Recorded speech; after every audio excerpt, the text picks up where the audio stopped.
Good morning, this is Angela with Parker's Permaculture. I'm up in my front yard this morning. Thought I would talk to you all a little bit about soil fertility and building soils in permaculture. There's been quite a rash of discussions in some of the local gardening groups I'm in about the best materials to bring in to build soil. In permaculture, we think of ourselves not as much as plant gardeners as in many ways we're dirt farmers, right? We are soil builders. We know that if we start at the bottom and improve our soil fertility and feed the soil will feed the plants. If we are not feeding the soil and building it up, we will constantly be feeding and tending to plants and managing their nutrient deficiencies. So, we want to think about designing from patterns to details. We want to think about permaculture principles of small, slow, steady solutions. All of that starts with soil building. So, I would like to share some of the things we have done here in the last 11 years to build soil. I've said it many times in my videos. In Portland, what we have here is heavy clay soil with a tremendous amount of rock in it. A lot of gardeners spend a chunk of their time digging out river rock or rock deposited by glaciers, basically. And this soil is very dense and holds water. It doesn't have good drainage. It also is low in organic matter. So when I moved in, I was shocked to find that I had less than an inch of topsoil of organic matter before I hit dense clay subsoil. In permaculture, we want to respect the layers of the soil, and we want to respect the way that nature works with the soil. So we want to not disturb the subsoil. We want to build topsoil over the subsoil. And let's talk about how we can do that. So I'm going to have that dense clay subsoil. It's there. It's got a lot of benefits. It just doesn't work as my only substrate in which I'm growing plants. So to build topsoil, what do I want? I want to build organic matter. The best way to do that is to import sorry, I am stepping on strawberries here, is to import organic matter. Because the reality is, in a small garden, and when I got started, my garden didn't have anything in it except a volunteer filbert and weeds and bamboo that I had to rip out. So the best way to do that when you don't have a steady supply of organic matter is to import it. And best practice is to import it from places that otherwise would be throwing that away, right? So take a waste product, we talked about this earlier, and turn it into a resource. A lot of folks bring in compost, which is fine. They buy from compost companies. That can be very expensive. For me in Portland, the only place I have brought in compost from is a place called Sunderland Recycling that recycles the tree leaves. It's leaf compost from Portland City Parks.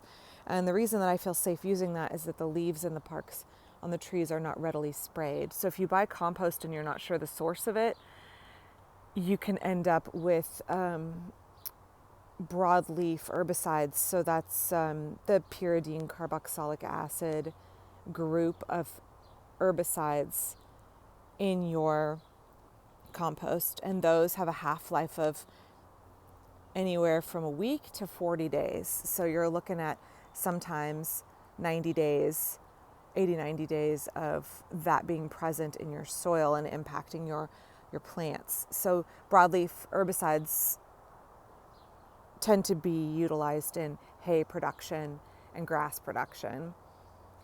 and they will wreak havoc on your crops. So they can survive through the gut of horses. So I don't bring in horse manure because it is one of the most likely causes of pyridine carboxylic acid contamination in your soil.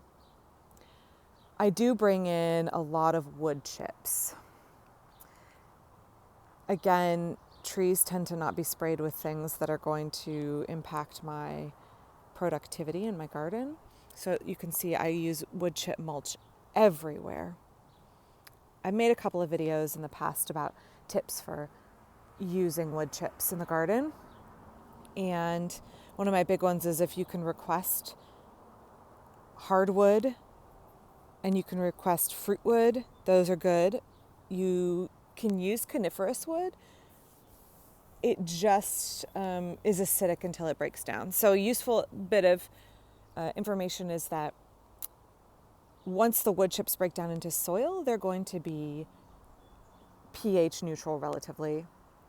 But when they're fresh, those pine and cedar chips can be quite acidic, which makes them good for blueberries and things when they're fresh. But as they break down, they do become pH neutral.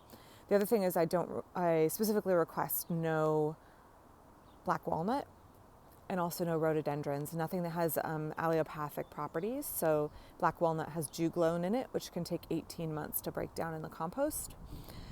And that juglone suppresses the germination and growth of other plants. So if you're using incredibly well composted wood chips, these things are not an issue, but if you're putting fresh wood chips on your beds, it can be an issue. So if I get an order and it contains black walnut chips, I use it in the paths. Or I pile it up somewhere where it can break down for a while. I'm gonna come down here because it's been raining so hard and look at this lady's mantle real quick. I love how the water beads on it. It's just such a beautiful plant. With a cranesbill geranium behind it. Okay, so wood chips get put on top of the soil. They don't get mixed into the clay subsoil. We are building soil in layers. We are not disturbing the soil. We're not tilling it. We're not turning it over. So as we build soil, we are thinking of adding in layers. So those wood chips get put on top as a covering. They protect the fragile subsoil or whatever topsoil you do have from the beating rays of the sun, from the UV radiation. They protect all that soil microbial life, and they shade it. So you have that as a mulch, and as it breaks down over time, can take about 2 years, depending on your climate, for the wood chips to break down. They become that organic matter that you're seeking. So you got to be patient. Remember, permaculture is slow, steady solutions. You also want to think about living mulches. And I've talked about this a little bit. So I use things like native strawberries. I use things that fix nitrogen, like white clover, for my living mulches. I love these native strawberries because they spread freely. They attract pollinators. My kids like to pick the strawberries. They're obviously not really useful as an efficient crop because they have a small fruit, but they have an intense strawberry flavor.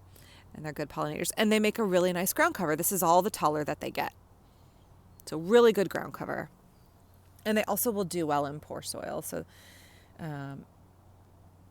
So I think about those ground covers in the backyard. I have quite a bit of white clover. That helps hold the soil in, helps prevent erosion. And then when these plants die back, they die back onto the bed and they turn into soil. So again, I'm building those layers.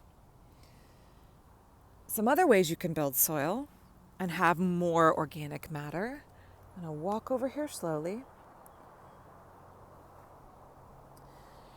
You can let weeds grow. Weeds can be considered a green manure.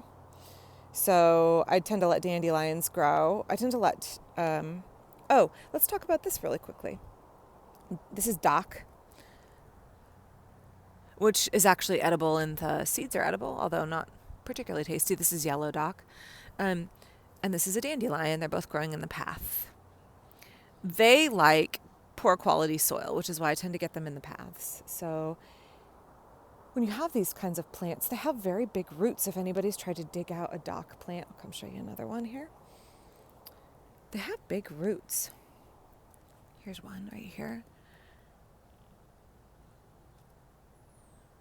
So when we have that really compact soil, you're going to get weeds that have a big root. And I encourage the growth of those weeds to an extent. I try to not let them go to seed like crazy.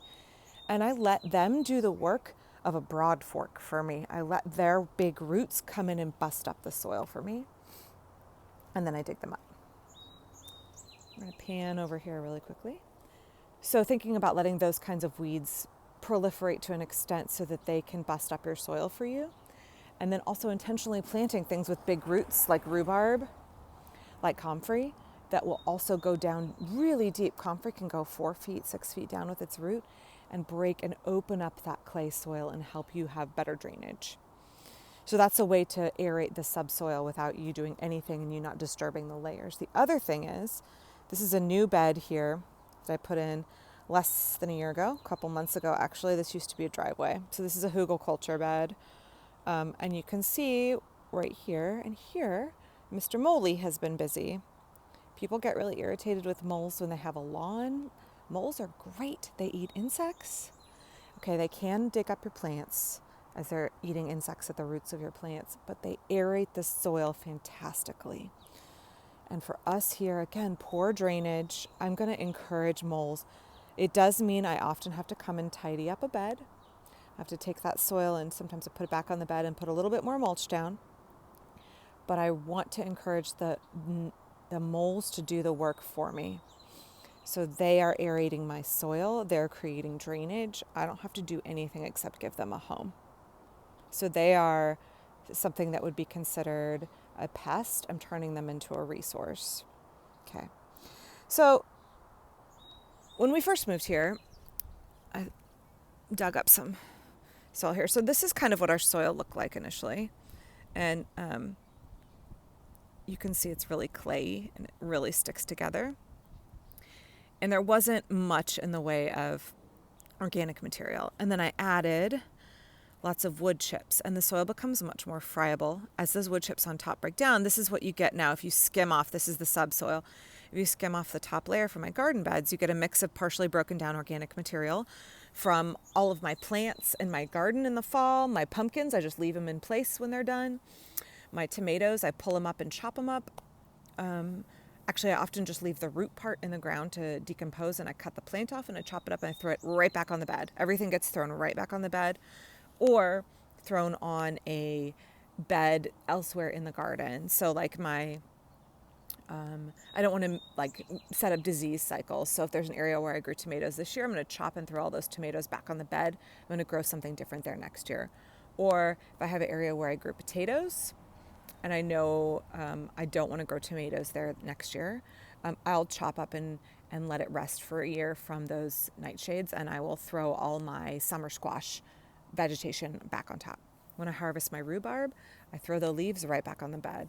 I take my comfrey and I use it as chop and drop mulch, goes right on the bed, right on top of the wood chips. Sometimes I'll pull back the wood chips a little bit and throw the mulch down and push the wood chips back. Sometimes I don't bother.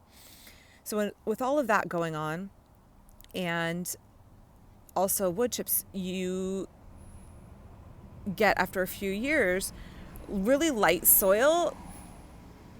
So that's what when we say friable, that's what we mean. Like it's nice and light and it holds moisture, but it doesn't compact. And it's full of bits of organic material. And that comes from putting all of these wood chips on top. Okay. The other thing I do at the base of my plants is I have a worm bin, which I can do a video on later, and you end up with these worm castings, which is my coffee grounds and paper and banana peels and bread that's gone moldy, and all of that gets put in my worm bin. And then those, when I plant new plants or at the base of some of my roses and existing plants, I add that as a fertilizer. Other than that, I don't disturb the soil to add things. If a bed has the wrong pH, I try to mend it while I'm planting. And I don't come back and I don't turn the soil over. I respect the layers of the soil. Now, one other thing you can do is think about the soil in terms of not only the pH and respecting the layers of subsoil and topsoil and building in layers, but also thinking about the dominance of the soil microbiome. And so I'm going to make a video on that tomorrow where I talk about ways that I want to encourage the ecology of the soil to maximize my plant production and to encourage the dominance of plants that I want in the garden. So in that way, I am assisting Mother Nature and helping it form a soil ecology that will benefit my plants. So it is one whole system. Remember, we've talked about integrate, don't segregate. I want to integrate the way I'm thinking about my soil as part of my garden, and I am gardening it as much as I am designing and gardening the plants. So I hope that helps you today with this first part of talking about soil health. So I want to think about building soil in layers. I want to think about using natural processes like weeds with deep roots and moles to aerate my soil.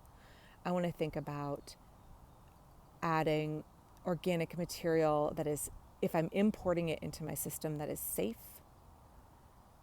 that I know is not going to be contaminated, and I'm going to utilize that resource to build organic matter on top of the soil, and I'm going to have it stack functions. So while I am waiting for it to break down and become bioavailable soil, it is serving the job of mulch, either living or brown mulch. And it is shading and protecting my soil. And then once it breaks down, it is becoming a nutrient source and topsoil for my plants. So I'll be back tomorrow to talk more about the soil microbiome and what kind of characteristics we want to encourage in our soil. So I hope that helped you a little bit. I am going to go back inside and work on some sowing today because it is about to start dumping rain again. And I actually am at a point in my garden cycle where everything is planted right now that needs to be planted, and I don't have much to do outside. So it's good timing. With the rain, I can work on projects indoors. So I'll be back tomorrow. Please feel free, and as always, leave your questions and comments. I'm trying to answer everybody's questions. I appreciate the ones I've gotten so far, and I'll be back tomorrow. Thanks.